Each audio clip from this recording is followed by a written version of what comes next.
Hello and good morning, and welcome to the first part of the TO Arena. So, the very first request to come in was essentially a demo between the TKs here and a regular group of knights. So we have House Dodaro representing the knights, and we have Danger Zone with Gatalio over here representing the TKs. So let's go ahead and see what happens. If you are unfamiliar with One Vision, essentially this rebalanced both classes to be far better at their jobs. So knights, for example, instead of getting a regular heal move, get a free move that essentially gives a defense buff and a regen buff to someone. Alright, so first off, we're actually going to be adjusting everyone's AI here. Unfortunately, there was a little bit of lag, so it didn't properly act as it should have. So this first unit is going to lose their turn. It's not the end of the world. Again, they'll just take another one very quickly.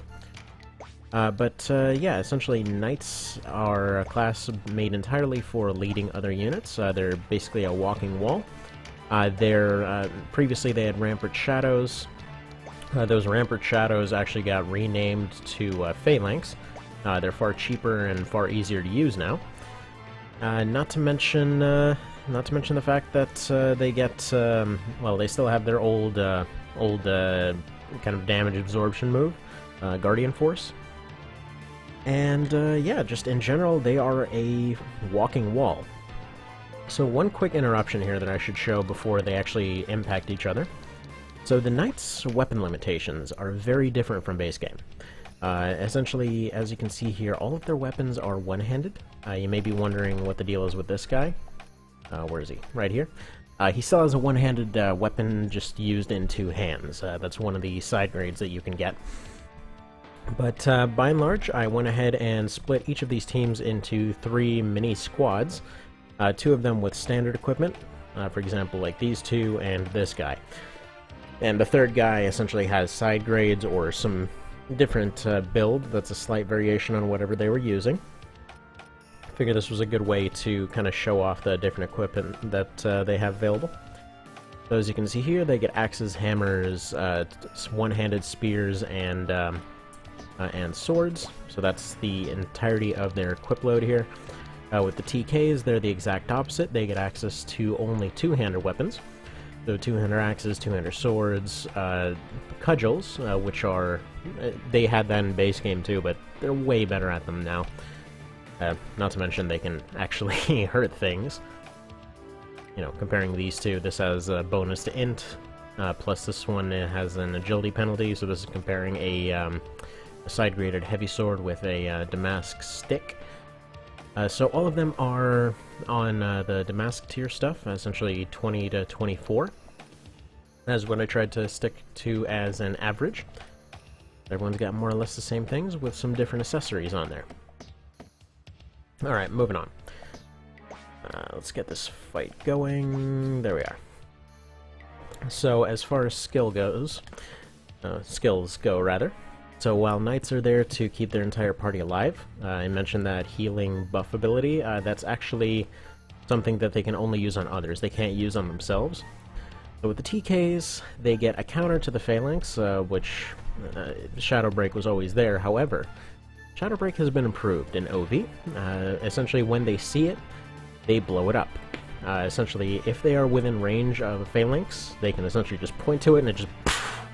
it counts as a weapon hit from them for every tile around it. So, for example, if they're blocking themselves with a Phalanx, they can essentially get blown up by their own Phalanx. They still have their old scare moves as before, and all of their casting abilities have been redone to be, well, just overall more useful. Their buffs are far more likely to hit. They're still roughly going to be 50 to 70 range. The ones that actually did damage before, like the health leeching one, as an example, those have actually been changed to be a percentage-based thing. So, for example, stuff like Leaden actually comes with 10% damage. The health steal, I believe, is 20% damage. It's either 10 or 20, somewhere in there. We'll see more of that later. So in general, those are more percentage-based. This means that when you do stuff like Power Steal, for example, or, you know, Power Drain or whatever it was called, that one will end up stealing far less than before, since originally, if you went and used the skill to drain TP, you would gain a ton of that, but the health one would almost never hit. So it was just frustrating when that would happen. So it is how it is. Yeah, this was kind of one of those immovable object versus unstoppable object kind of things. Now, I wouldn't say that the TKs are the best offensive class at all. They're kind of a frontline supporter, but they are far tankier than they used to be. And there we go. There's that Shadow Break doing its thing. But as you can see, they're far better as far as offense is concerned. And yeah, they made a pretty big mistake stopping with their phalanxes right there. It's actually the fun thing of getting to see these AIs do it, because they don't exactly account for that kind of stuff. Because why would they? Now, before you say, yes, it wasn't in the game, that's why it doesn't account for it, no, the AI does not account for a lot of stuff. They're just gonna go and use whatever. They literally do not think about what they're doing. They're just like, I'm within range of that guy, who can I do the most harm to? That's about the extent of what they're doing. So I believe that accounts for the melee, ranged, and Vanguard ones. Vanguard has a tendency to stick closer to the center. They kind of have this hidden line, as it were, that basically tells them, like, look, your front line is here, this is where you would be. So, like, right now, both of them view their front line as this collision point, one would assume. But generally speaking, if you sent out melee units, they would run out front, and then you'd have your Vanguard line right beneath. Or, well, right behind them, I should say. Now, what I was actually doing here was automating messages. There we go. Now we don't have to get stuck on some text. So, other limitations that happened here. Like I mentioned, they're all on standard gear, but they are limited to 15 consumable items. I was saying 30 before, that wound up taking a bit too long, so they are limited in that regard. This is just to keep the fight from going too long. Also, each party has been given only 3 item users, so that they're not going around curing debuffs the entire time instead of actually fighting. In addition, actually, I'm not seeing... One moment, I apologize. This should be on.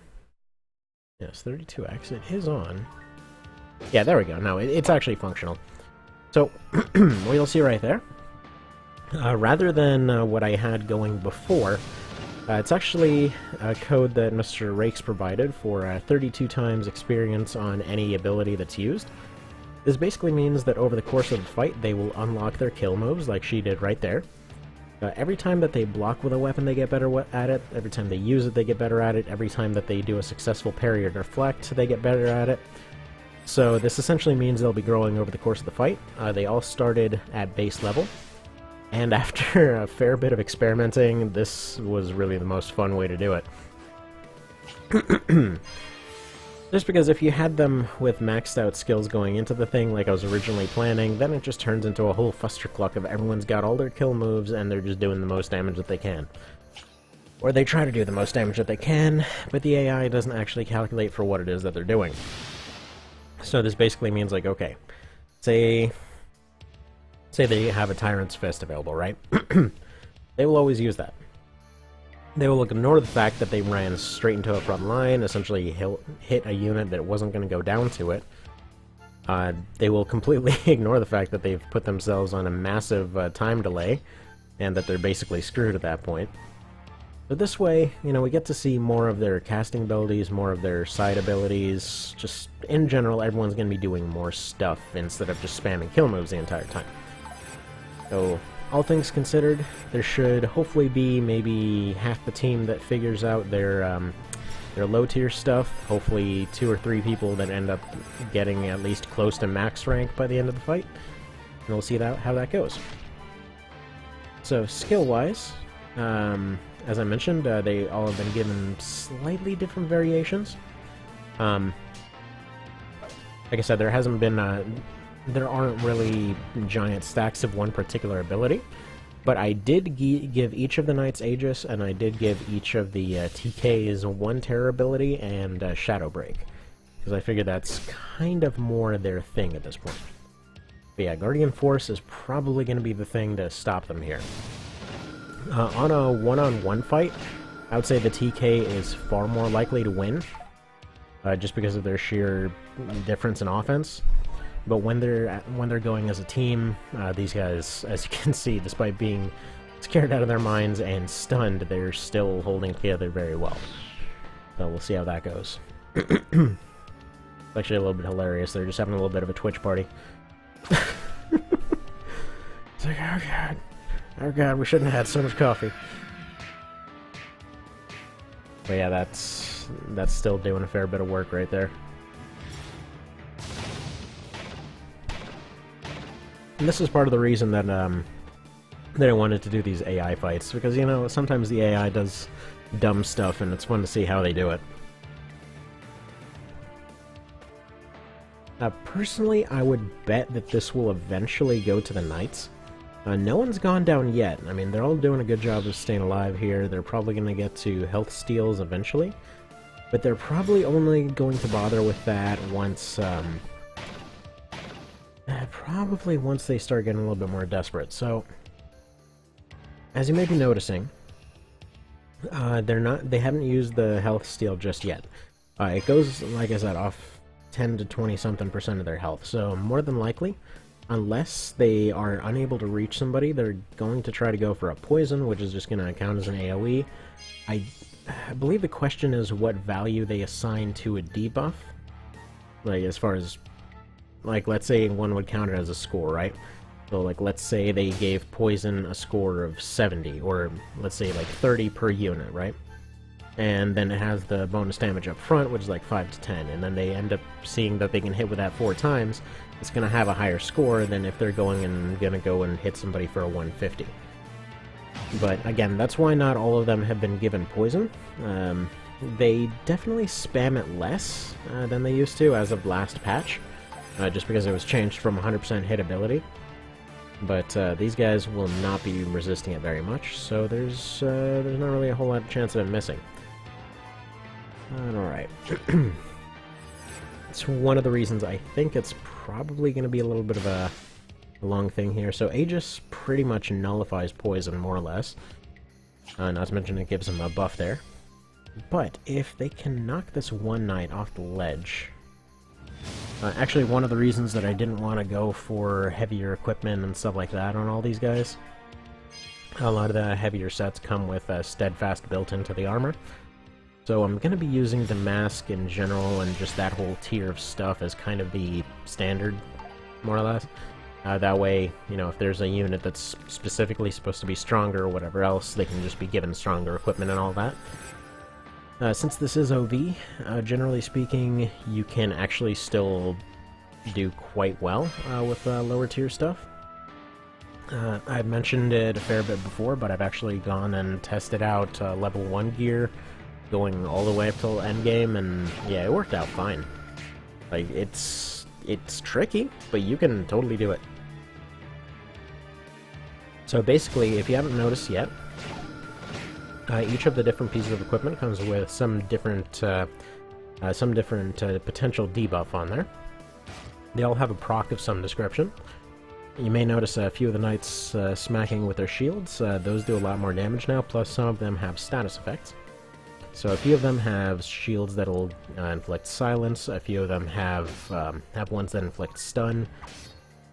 The axes can breach, some of the axes can just slow down whoever they hit, some of, let's see, the spears get a parry bonus, the swords get misstep and are just generally more accurate.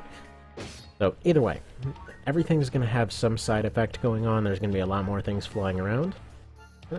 I think it's still relatively easy to follow here. Every time that there's a kill move, by the way, its secondary effect is guaranteed. So, you know what? It's actually going a little bit different than I thought. Because all things considered here, the knights aren't actually... They aren't really getting an opening to get any damage in. I would have thought that they can just simply outlast the TKs, but eventually they're going to run out of salves. And they should be getting pretty close to that already. And once they run out of salves, they basically just have Aegis for healing. Especially if they're going to be this liberal with him.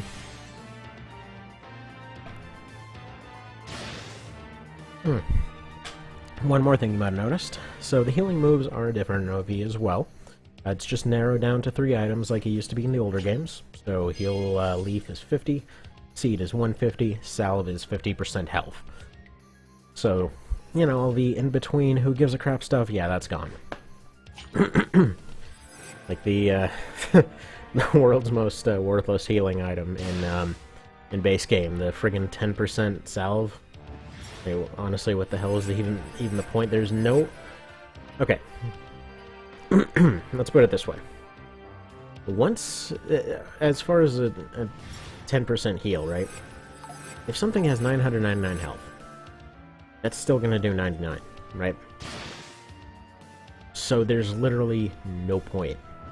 Because you'll end up paying more to get 99 than you would just buying a seed to get 125 in base game. They did. Oh, nice! Hector got knocked off the friggin' wall.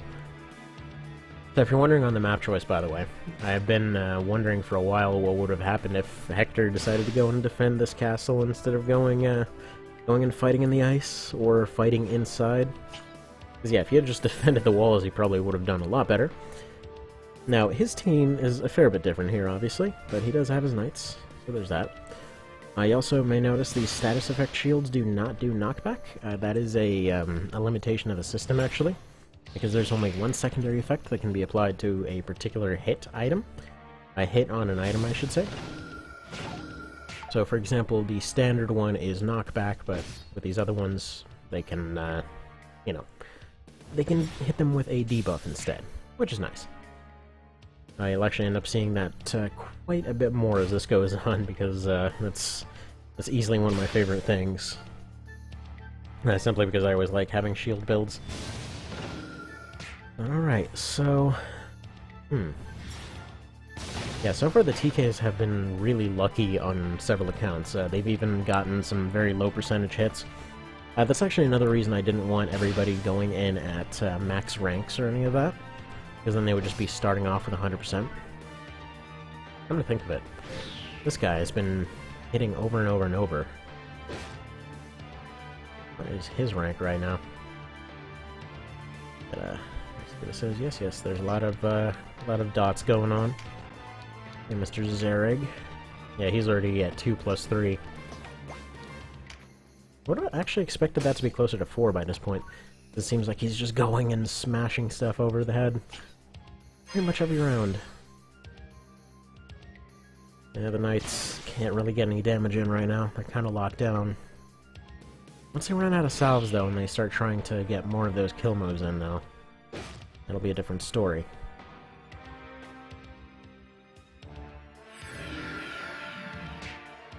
Well, that's not going to do anything, but he doesn't know any better. He just knows to target the thing.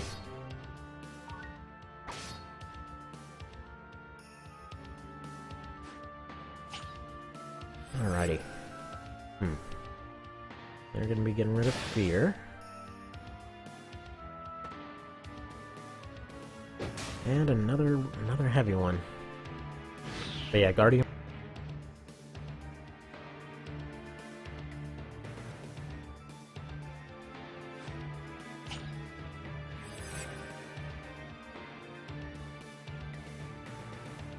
Like I was saying, gotta accidentally knock this thing off, but yeah, Guardian Force ends up by getting rid of a lot of their damage pretty effectively. Also, I will be right back.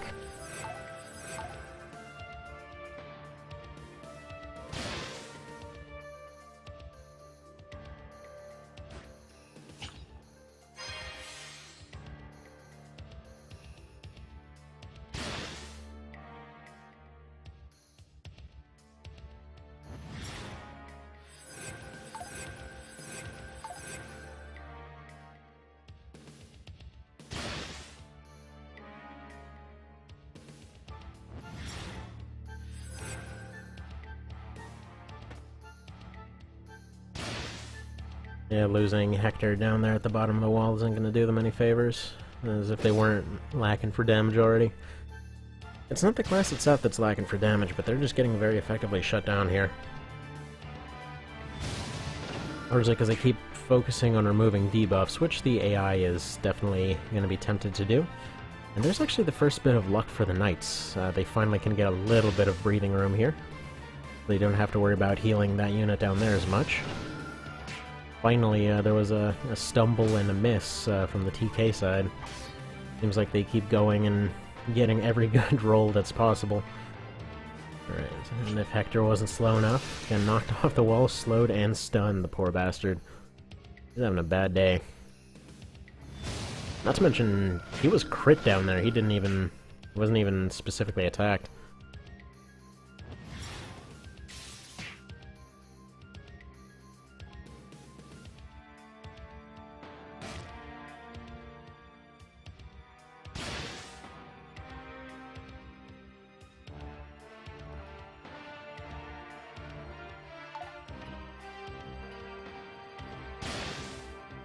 Yeah, stuff might be turning around for the knights here. They're actually getting a good bit of hits and damage in here.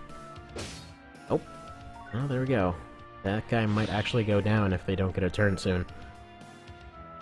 Nope. Actually, yeah, Scarlet might be the one to finish him off too. Gonna go for it?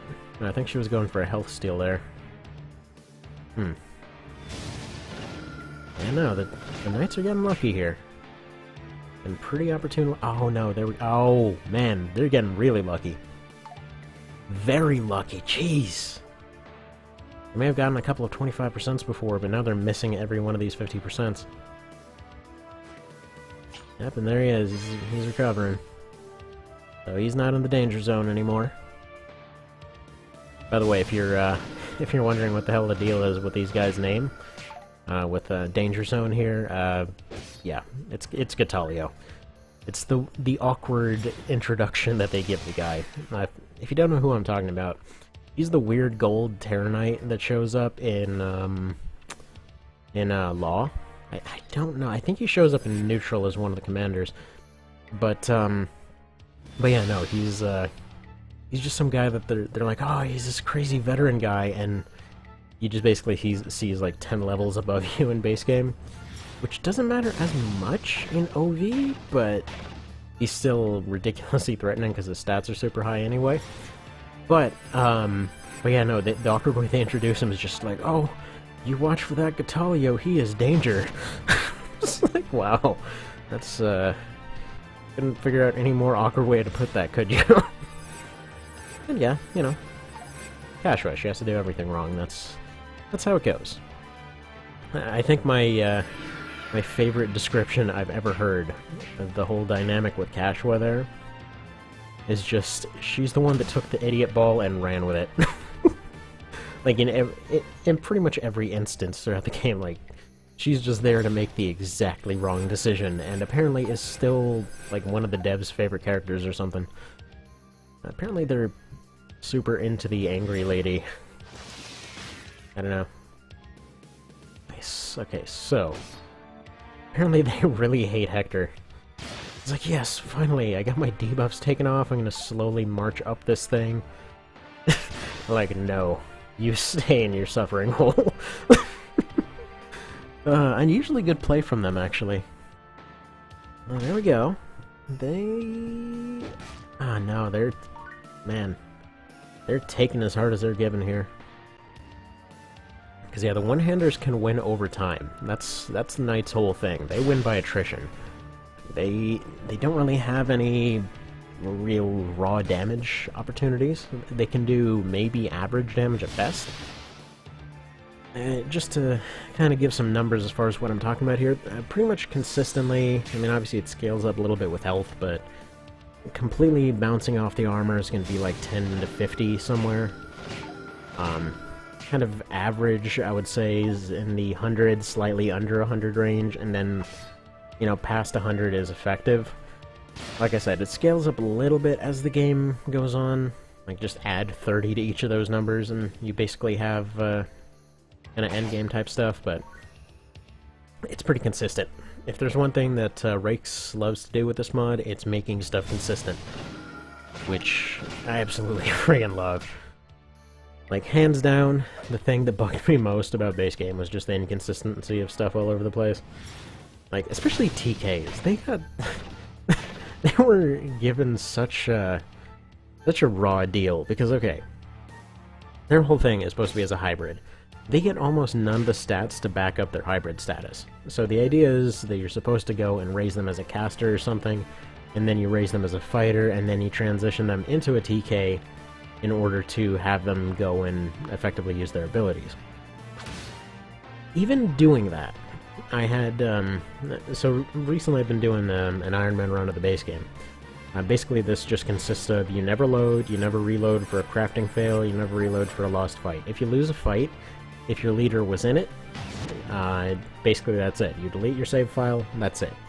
If your leader wasn't in it, then you can load back the save and just fire all of those units, because they're dead now. And then that's it.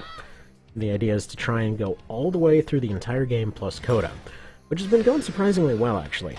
But yeah, I've been trying really hard to make this one TK work. And there was one moment when she did. There was exactly one move that she actually did a health steal for like 78 damage, and it was amazing. Only she was like 8 levels above the other thing, in full Balder, and this was after, I think, like 7 or 8 Ferompa runs with her collecting every like mage card I could find. I mean, ugh, it was rough. And once all was said and done, her damage was still a fair bit lower than anybody with a friggin' regular sword with a two-hander, which is just sad. Like, I mean, their idea seemed to be that two-handers were supposed to be something that had a higher max damage but lower average damage or something, but it just wound up being trash in almost every situation. I mean, it seemed like units were the only ones that could kind of use them, and even then, it wasn't the optimal way to use them, so who knows what they were thinking. That's what OV is here for. Oh! Oh, hang on a sec. I completely missed that other guy going down here. So do we have one of each down? Is that what's going on here? Yeah, we've got 1 and 1 right now. Now, let's see how the counts go. So these are all either full or half by the looks of it. The knights are getting worn down, but they all have regen. So they're still at about the same level here. They're still holding it together.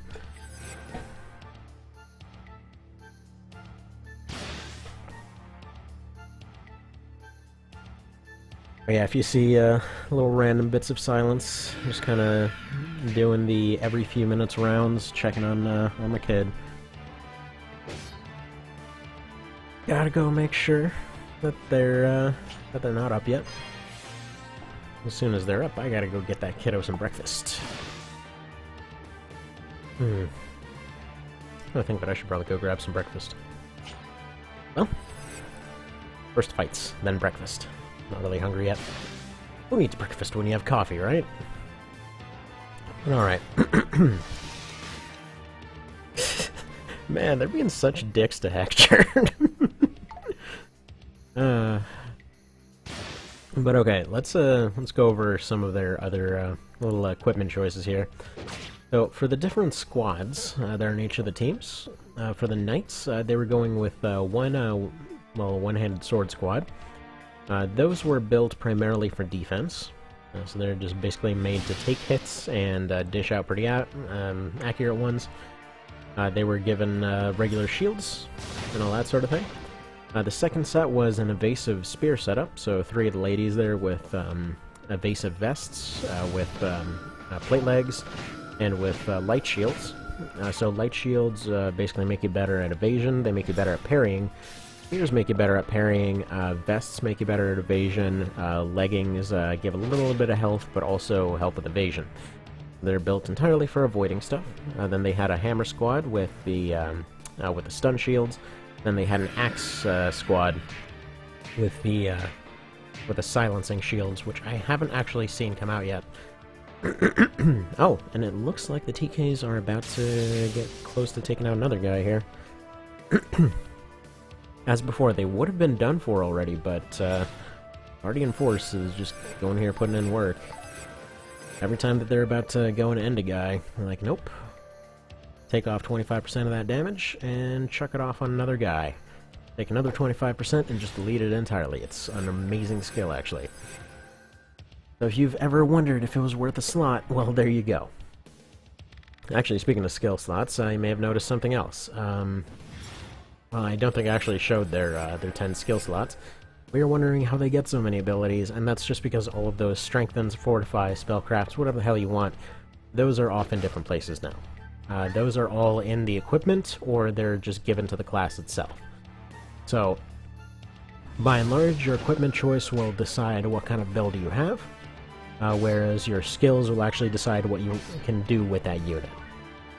So, it's a very effective way to do it. I wish that the game was like that originally. It makes so much more sense. It's actually funny because with this remake, there was so much, so much amazing stuff that they did. However, there's also so much stuff that they just didn't learn from previous games, and I'm not sure why they took a step back specifically. Because this is the latest Mitsuno-like thing to come out.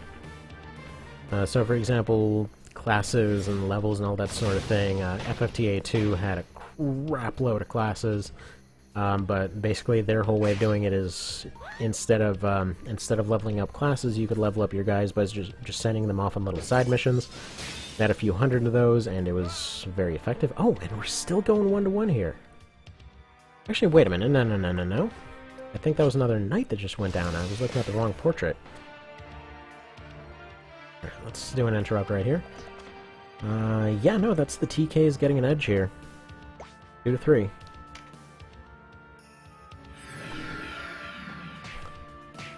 might be noticing those shadow breaks don't have any friendly fire. Yeah. That used to be a thing in an earlier patch.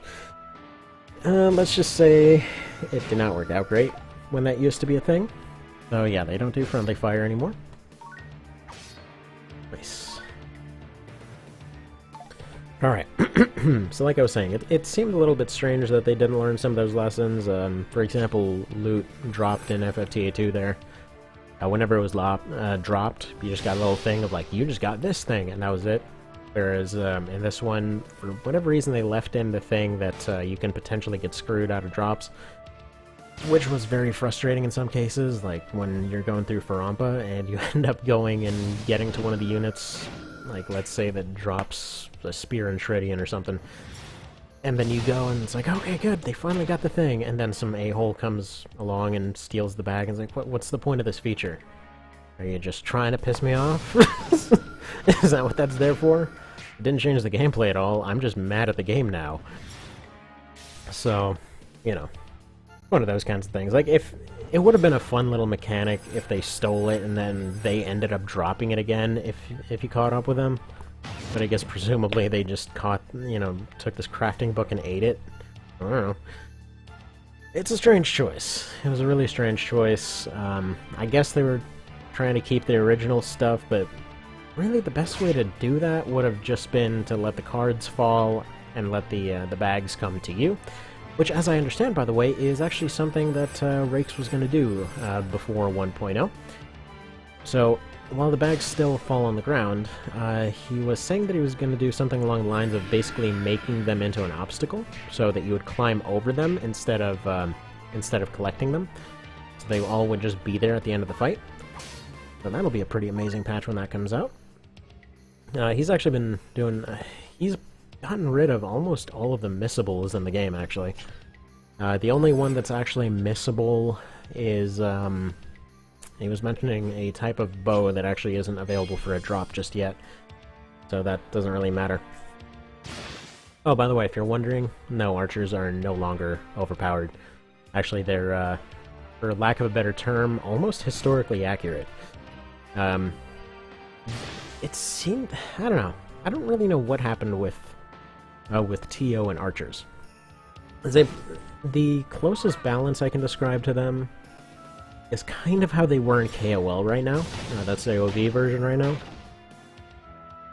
So in KOL and in OV, they're there kind of as a harassment unit. So if they hit a squishy, they're going to hit them really well. Like, for example, they're very good at taking out stuff like fairies or casters or something like that. But if you hit something with armor, it's going to do nothing. And, that makes sense. And for a long time I was thinking and also hearing that, you know, well, maybe this was a thing of Asian cultures not using armor or something, and that wasn't even true. There was even a manual of some sort. I forget what it was called. I was watching this thing on Japanese warfare tactics and kind of the pre-Sengoku period and all that.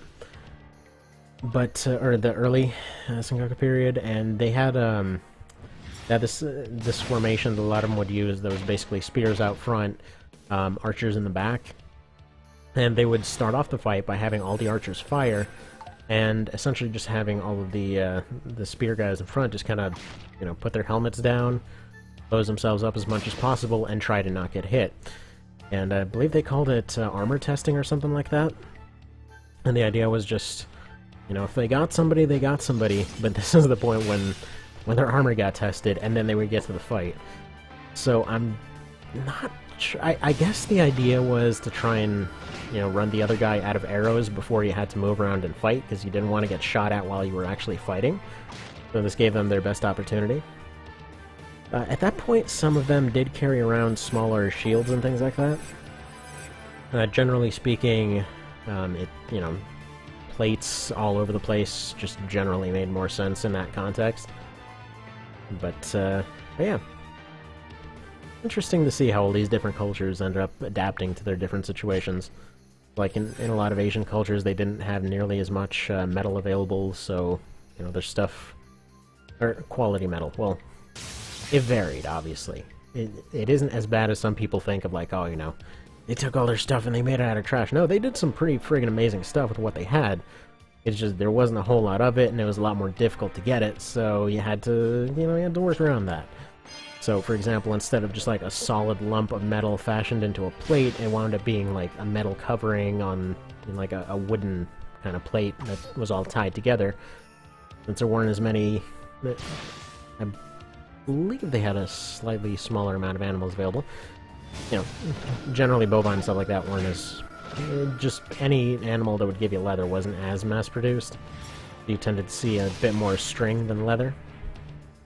But still, you know, it was interesting. It was interesting.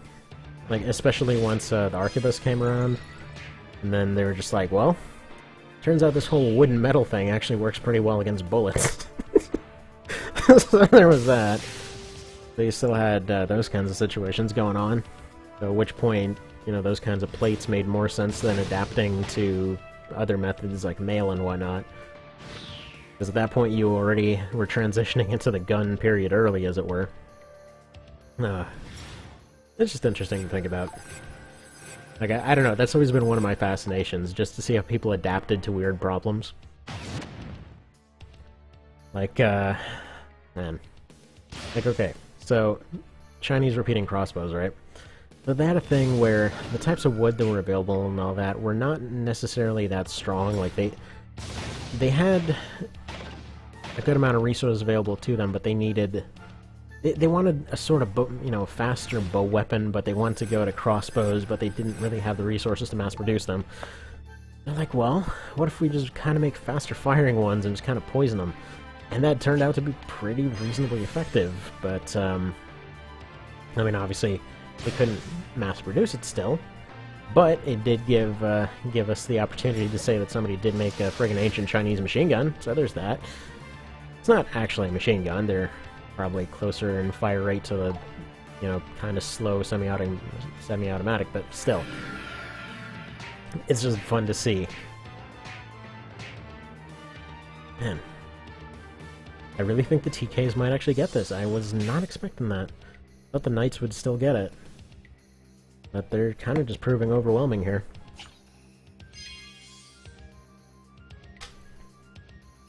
Actually, one especially funny thing is as far as the Vikings are concerned. Because, you know, thanks to Christianity and stuff like that, it ended up being this whole thing of like, oh, no, they're barbarians and things like that, and they're like, no. They had some of the most technologically advanced crap of the time, they had some of the most interesting tactics, but nobody wants to admit, like, you know, these guys came out of nowhere and completely rocked us. So... you know, on the same hand, you have a bunch of people that are basically saying, no, you know, my god here is supposed to be protecting me, and I left a bunch of really expensive crap right in the open and completely undefended, and basically advertised in a church. You know, how dare these people come over and take it? Like, well, they were unfamiliar with the concept, frankly.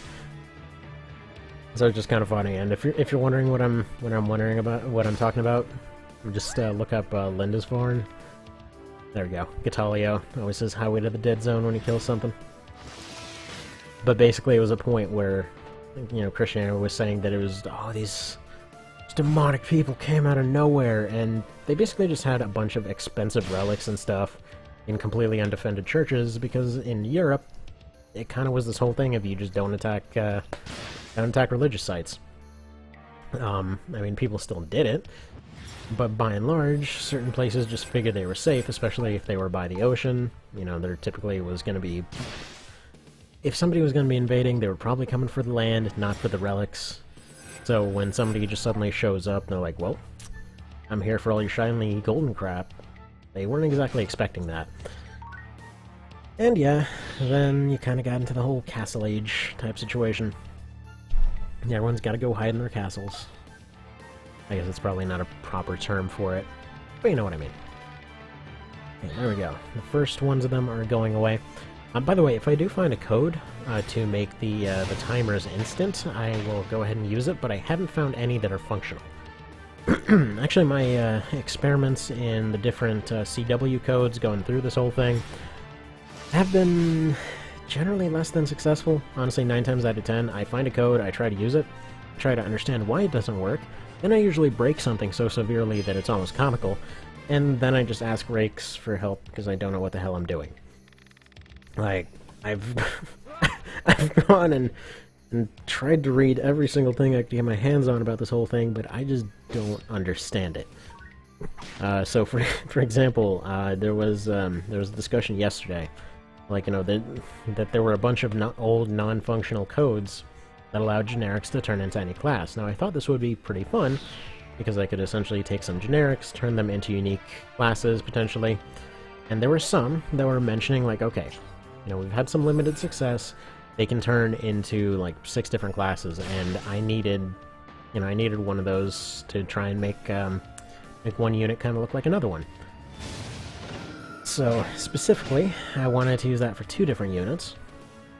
There was one that I wanted to use for Dart from the Legend of the Dragoon team, that I wanted him to look like the Lord class, and then there was another for the FF8 team with Squall there, and I wanted him to be the Lord class.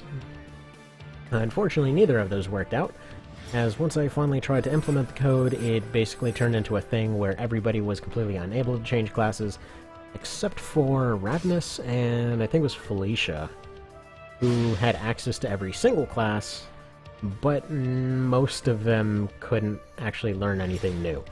It was, odd. Also, apparently quite a lot of classes are represented by Earth Dragons, for some reason. I guess that was just a placeholder. But yeah. It was an odd time. It was definitely an odd time. Okay, so the TKs are getting low here. Oh, man. They just keep getting blue-balled out of kills here. Also, be right back.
Alright, I'm back.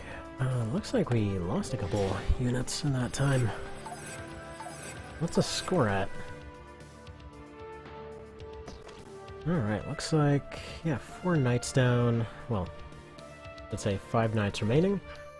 And looks like 9 TKs remaining. Interesting. I think the TKs might actually do this. So I will say in the older teams, when I went and tried to give them all maxed out gear and things like that, the idea was just to give them all endgame stuff. The knights seem to be coming out on top, but I think that was mostly just due to the use abilities. Not entirely sure why I gave them all use abilities. In retrospect, it was kind of a bad idea. Yeah.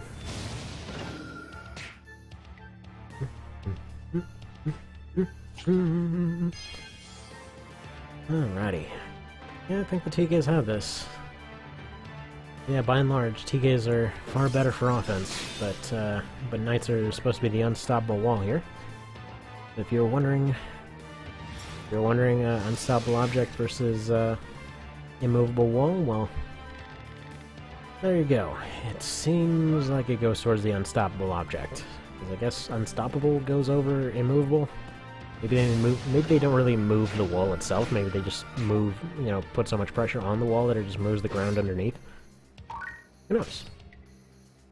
By the way, if you're wondering about the multiple skill ups, many of them have things like, for example, if they parry it and they end up blocking it with a parry. If they end up having something that their weapon uses, like say they're using augment fire, it should be able to work with a fire weapon. I don't think any of them have a fire weapon though. Let's take a quick look. As far as multiple skill ups go, so let's see, they're getting axes. Oh yeah, overpower is the other one. Overpower, parry, deflect, and their weapon skill should be those for the most part.